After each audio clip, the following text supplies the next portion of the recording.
কুয়াশা নামের মহাকাব্যের কোনো এক অধ্যায়ে কাঁথা কম্বলের উষ্ণতা ছেড়ে কনকনে শীতের মায়ায় পড়া ধোয়া ওঠা চায়ের উষ্ণতাকে আলিঙ্গন করা।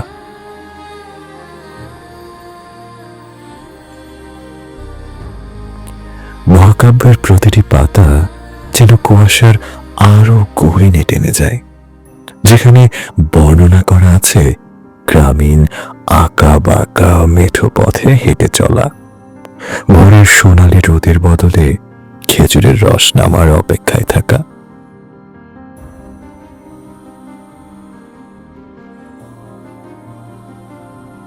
তবে সবার জন্য এমন মায়াবী সকাল অপেক্ষায় থাকে না।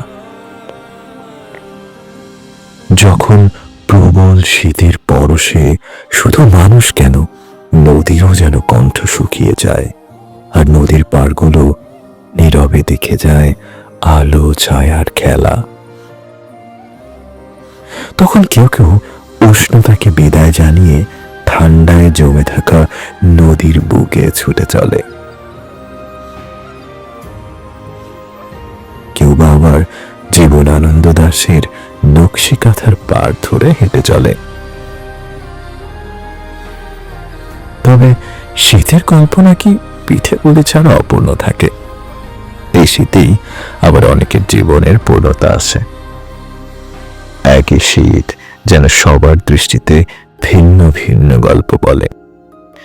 এই কুয়াশাই বুঝি আমার জীবনের মহাকাব্য, যার প্রতিটি অধ্যায় লেখা হচ্ছে অপেক্ষার কালি দিয়ে।